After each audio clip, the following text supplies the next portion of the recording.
After gender justice and economic justice, our third speaker epitomizes educational justice.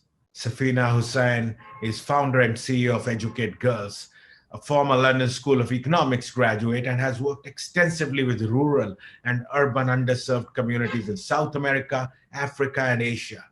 Safeena's effort to bridge the gender gap in education in India have been widely recognized by NITI, Aayog, British Asian Trust, Skoll Award, and most recently by the Audacious Project.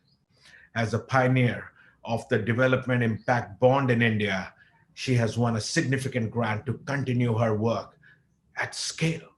Please welcome Safeena Husain.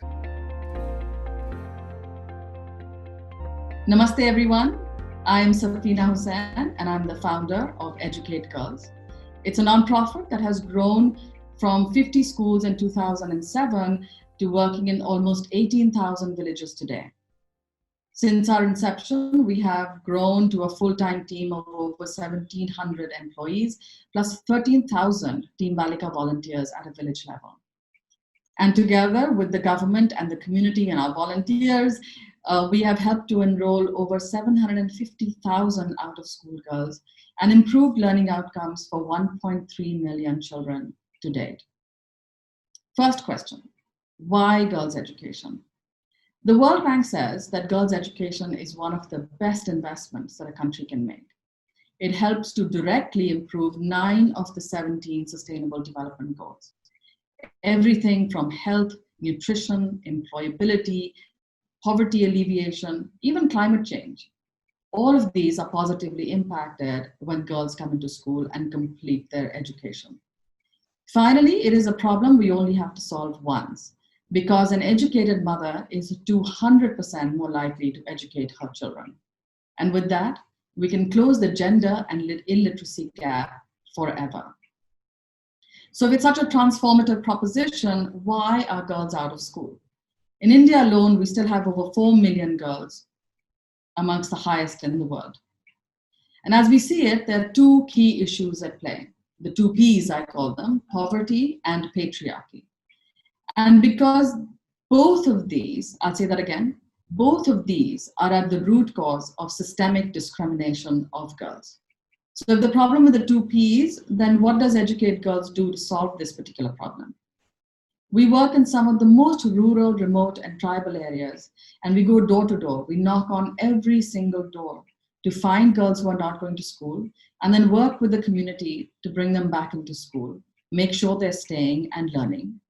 And all of this is done through a village-based volunteer called Team Balika. And we know that our model works because a recent randomized control evaluation over a 3-year period said that Educate Girls was able to bring back 92% of all out-of-school girls. And in terms of learning, our children gained an additional year of schooling compared to the average student. So we have a model that's scalable because we're already functioning in 18,000 villages. We know it's smart because we use a lot of data and technology. We know it's sustainable and systemic because A, we work in partnership with the community and the model is run by the community and also in partnership with the government to make sure that there's no creation of a parallel delivery system. So with that, we built ourselves a really audacious goal. Our ambition in the next 5 years is to bring back 1.5 million out-of-school girls back into school. And then the pandemic hit. COVID-19 makes the issue of girls' education even more dire because it directly impacts the 2 Ps, poverty and patriarchy. Globally, they're estimating that a minimum of 500,000 young girls will be forced into child marriage this year, rather than coming back to school. Past data from pandemics like Ebola in Africa suggests that out-of-school girls' numbers may triple. They did so in Africa from 7 to almost 21%.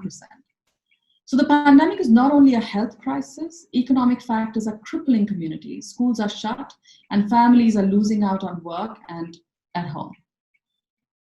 There is also an emerging regression to all the old gendered roles in the households.